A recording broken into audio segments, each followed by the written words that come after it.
Abrir a Bíblia e abrir a boca são os dois gestos que melhor descrevem a minha vocação. O púlpito é meu habitat natural, é onde eu me sinto à vontade. Aliás, o púlpito é o habitat natural do meu ministério e do meu ofício pastoral. Mas eu me lembro a primeira vez em que eu preguei, me lembro do meu primeiro sermão. Era fevereiro de 1980, provavelmente. Eu tinha recém-completado 16 anos de idade e no retiro espiritual da minha igreja, nos feriados de carnaval, o pastor da minha igreja, o pastor Jackson Roberto Rondini, disse: olha, hoje à noite é você quem vai pregar. Era um sábado. E eu fui tomado por um pânico, literalmente um pânico. Me recordo que aquele sermão deve ter demorado no máximo 5 minutos. Usei a mesa, e era uma escola onde nós estávamos reunidos. Peguei o cesto de lixo, virei de ponta cabeça, coloquei em cima da mesa, foi o meu primeiro púlpito, um cesto de lixo em cima da mesa, a Bíblia apoiada, e eu falando de braços cruzados, falei sobre amar a Deus sobre todas as coisas e ao próximo com o amor de Cristo. Um novo mandamento eu dou a vocês, que vocês se amem uns aos outros assim como eu amei vocês. Foi sobre isso que eu falei no meu primeiro sermão, durou 5 minutos. Eu lembro que depois, quando eu decidi ir para o seminário e decidi que eu queria ser pastor, eu entendi que esse era um chamado de Deus para a minha vida. Eu perguntei para o pastor Jackson: pastor, é possível ser pastor sem precisar falar em público? Porque eu tinha um verdadeiro pânico de falar em público. Eu tinha uma angústia muito grande, por exemplo, quando eu estava numa reunião em que eu tinha que me apresentar, falar o meu nome, dizer de onde eu era. Isso bastava para me deixar com a mão trêmula e com taquicardia, angustiado. Então eu falei para o meu pastor: é possível ser pastor sem precisar falar em público? E aí veja você como Deus tem um senso de humor e a ironia divina. Hoje, abrir a boca e abrir a Bíblia e estar no púlpito definem a minha vocação pastoral. Olhando para trás, eu agradeço muito, muito a Deus as influências que eu recebi, a formação ministerial, teológica, pastoral, que recebi desde quando cheguei no seminário, em 1981. Eu tinha 17 anos de idade. Ali conheci o Dr. Werner Kachel, que foi meu professor de homilética. Dr. Werner Kachel participou da comissão de tradução da Bíblia na linguagem de hoje. Era um homem que falava vários idiomas, era um biblista, conhecedor profundo do hebraico, do grego, e tive a oportunidade de estar em sala de aula com o Dr. Werner. E depois tive a honra e o privilégio de sucedê-lo e fui professor de homilética, sucedendo o Dr. Werner Kachel. Também ali no seminário conheci Karl Lachler. Foi meu professor de pregação expositiva temática. Eu aprendi muito com Carlos Lachler, não apenas o método da pregação, não apenas a teoria da pregação, e eu guardei as notas de aula. Naquela época, ainda folhas impressas em mimeógrafo. A data dessas notas é 1985, algumas notas 1983, 1984. E depois essas notas de aula foram compiladas e Karl Lachler publicou Prega a Palavra, Passos para a Exposição Bíblica. Também tive a honra, o privilégio de sucedê-lo. Então, durante mais de 20 anos, eu ensinei, lecionei homilética, sucedendo o Dr. Werner Kachel, e pregação expositiva temática, sucedendo o Dr. Carlos Lachler. Essa minha escola de pregação não poderia ter sido melhor. Mas depois ainda tive outros privilégios. Eu tive o privilégio de conviver como seminarista, como aluno no seminário, com o pastor Isaltino Gomes Coelho Filho. Foi um dos pregadores mais extraordinários que eu conheci. Hoje já mora no céu. O Dr. Werner Kachel também já mora no céu. Mas foram homens que me influenciaram muito profundamente. Eu me lembro pastor Isaltino pregando uma série de 15 sermões na parábola do filho pródigo. Toda vez que eu chegava para ouvi-lo, ele lia o mesmo texto no Evangelho de Lucas, a parábola do filho pródigo. Eu dizia, mas não esgota, não acaba assunto nessa parábola.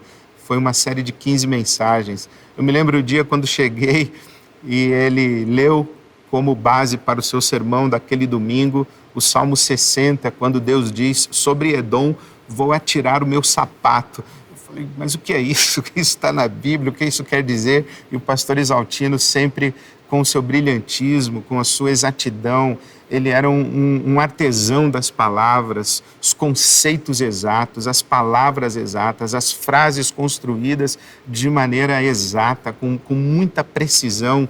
Me ensinou isso, a arte de usar as palavras. Eu observava aquele homem, achava extraordinário aquilo. Também depois tive a oportunidade de ouvir e seguir o reverendo Caio Fábio. Nos primeiros anos do meu ministério, ali no fim da minha formação teológica, a partir de 1985, comecei a ouvir o reverendo Caio Fábio. Eu anotava os seus sermões. Naquela época eram fitas cassete. Eu comprava, ganhava, pedia emprestado. No seminário a gente circulava as fitas cassete do reverendo Caio Fábio. E eu me lembro que eu dava um play, ele dizia bom dia, eu dava um stop e escrevia bom dia. E transcrevia praticamente, literalmente, os sermões do Caio. E muitas vezes preguei os sermões do Caio quase que literalmente. E foi uma influência muito marcante nos primeiros anos da minha formação, na minha juventude e também nos primeiros anos do meu ministério. Mas depois do Caio, eu tive o prazer e o privilégio e a honra também de dividir o púlpito da igreja onde sou pastor, a IBAB, a Igreja Batista de Água Branca, em São Paulo. Eu dividi o púlpito com Ariovaldo Ramos, meu amigo, um mestre, um dos teólogos mais profundos que eu conheci, tenho o prazer de conviver e desfrutar da sua amizade, mas de aprender com ele. A maneira como Ari interpretava a Bíblia, interpreta a Bíblia, como ele lê a Bíblia, como ele trata os conceitos. O Ari tem uma mente lógica. Isso me influenciou profundamente. A precisão do Isaltino, a abrangência do pensamento e a expressividade do reverendo Caio Fábio, a lógica de construção do Ariovaldo Ramos, os meus mestres no seminário, Werner Cachel, Carlos Lackler. Todas estas experiências estão presentes em mim toda vez que eu abro a Bíblia e toda vez que eu vou ao púlpito. Mas eu me lembro também de ter conhecido e ter convivido praticamente uma tarde com Bruce Wilkinson, que no Brasil ficou muito mais conhecido pelo seu livro A Oração de Jabez. Era o ano de 1989, meu filho Vitor estava nascendo e aquele ano haveria um congresso de pastores em Águas de Lindóia, um congresso de pastores que reunia mais de 1.500 pastores. E naquele ano Vitor estava nascendo e eu não fui ao congresso, mas o meu orientador espiritual, Douglas Spurlock, me ligou e disse, olha, o Bruce Wilkinson vai falar no congresso de pastores, você quer que ele pregue na sua igreja no domingo à noite, antes do início do congresso? Eu falei, claro que eu quero. Então Bruce Wilkinson chegou com o intérprete da noite, que era o Bob Moon. Aquele homem chegou, sentou-se, pediu Coca-Cola e disse para mim, o que você quer que eu pregue? Eu falei, olha, pregue o que Deus colocou no seu coração. E ele disse, Deus colocou no meu coração que eu devo pregar o que você quer que eu pregue. Que você é o pastor da igreja. É você quem conhece essas pessoas. É você que sabe a respeito do que eu devo falar. Eu disse para ele, então, pregue sobre família. Como bom norte-americano, ele disse, me dê 3 boas razões para eu falar sobre família. Eu não lembro o que eu respondi, mas ele se convenceu a falar sobre família e foi o que ele fez. Ele sentou-se ao meu lado no domingo à noite, pediu que eu tirasse o púlpito e colocasse 3 cadeiras e disse se eu me importava de fazê-lo. Eu disse que não. E ele sentou-se ao meu lado e durante o louvor ele ficou folheando a Bíblia. E eu olhei para ele e pensei, esse cara está fazendo sermão agora? Está preparando agora o sermão? E para fazer curta uma história longa, aquele sermão do Bruce Wilkinson em 1989 é ainda, depois de mais de 30 anos, ou quase 30 anos, É ainda um dos sermões mais populares da história do meu ministério.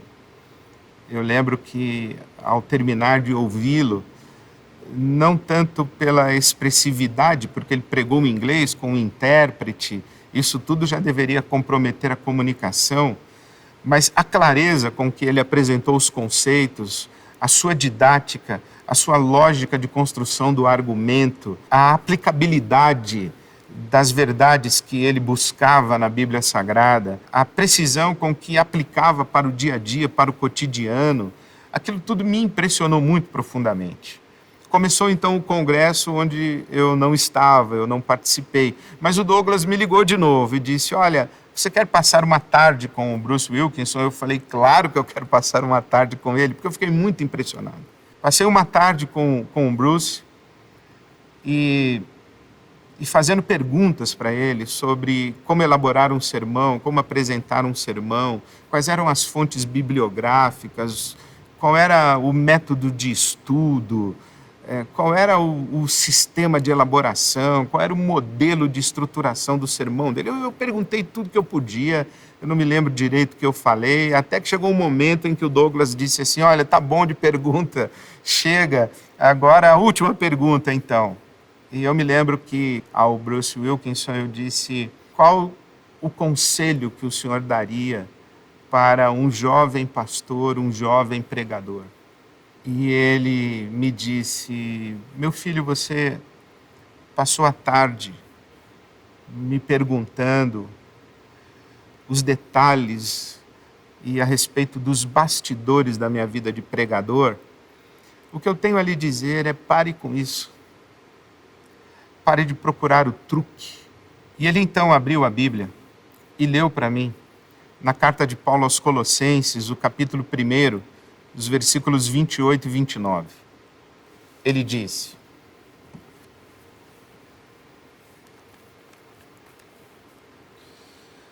nós proclamamos a Cristo, advertindo e ensinando a cada um com toda a sabedoria, para que apresentemos todo homem perfeito em Cristo. Para isso, disse o apóstolo Paulo, eu me esforço, lutando conforme a sua força, que atua poderosamente em mim. Versículo 29, quando o apóstolo Paulo diz: para isso eu me esforço, a palavra que ele usa aqui é melhor, ou seria melhor traduzida por: para isso eu agonizo. Esse esforço é um esforço agônico. É como alguém que entra num combate, se esforça e se dedica absolutamente, quase à exaustão. Aquelas palavras de Bruce Wilkinson em 1989 foram para mim uma profecia. Eu diria que foi uma bênção e uma maldição, mas a mais maravilhosa profecia. Porque desde então eu não tenho noites bem dormidas. As minhas noites são noites agônicas. Eu me lembro Bruce Wilkinson dizendo para mim: agonize, meu filho, agonize na presença de Deus, porque você vai ter o que dizer. Agonize na presença de Deus, porque você vai receber de Deus o que você tem para falar ou o que você vai falar. E isso para mim, eu digo que foi uma maldição, porque eu não durmo bem, nunca mais eu dormi bem. Eu vivo essa agonia. Se você perguntar para mim: Ed, o que é pregar para você? Eu diria: para mim, pregar é agonizar. O púlpito, para mim, é uma experiência de agonia, de agonizar na presença de Deus, buscando discernir a voz e buscando discernir a voz que quer usar a minha boca para se pronunciar. É uma agonia para discernir a voz que quer usar o meu corpo para se expressar. É uma agonia para discernir e para escutar a voz que quer usar a minha inteligência para se pronunciar. Eu me lembro do padre Antônio Vieira comentando o Pentecostes, quando o Espírito Santo é derramado e aqueles homens falam em outras línguas, falam de modo que as pessoas presentes em Jerusalém ouviam, cada uma no seu próprio idioma. E diz a Bíblia Sagrada, no livro de Atos, no capítulo 2, que línguas como que de fogo pousaram sobre a cabeça dos apóstolos. E o padre Antônio Vieira diz: por que as línguas de fogo não pousaram sobre a boca ou sobre a língua dos apóstolos? E então ele interpreta dizendo: porque a palavra de Deus, antes de ser pronunciada pela boca, há que passar pelo entendimento, pela inteligência, pela consciência, e deve ser processada por aquele que a pronuncia. Então a minha vida de pregador é essa, é uma vida de agonia, para que a palavra de Deus seja discernida por mim e seja acolhida na minha interioridade, mas na minha integridade. Integridade como inteireza, aquilo que é íntegro é inteiro, mas integridade como honestidade, como verdade. Então, pregar é essa experiência de agonizar na presença de Deus, para que a palavra de Deus tome por completo, tome por inteiro, e tome de verdade, e tome com integridade aquele que pronuncia a voz divina. Eu agradeço a Deus essa minha história. Eu comecei com 16 anos de idade, pela primeira vez, fui a um púlpito improvisado, de braços cruzados, e praticamente li um texto bíblico e expliquei o que eu entendi do texto bíblico. Passaram-se mais de 40 anos e até hoje o meu lugar mais privilegiado de expressão, o meu lugar mais privilegiado de ação pastoral é o púlpito. Abrir a Bíblia e abrir a boca são os dois gestos que melhor definem a minha vocação. A arte da pregação é sobre tudo isso, sobre todas essas influências, sobre toda essa experiência, sobre a agonia, o privilégio, o maravilhamento da experiência de ouvir a voz, discernir a voz, ser cheio da voz e pronunciar a voz. É sobre isso que nós vamos conversar.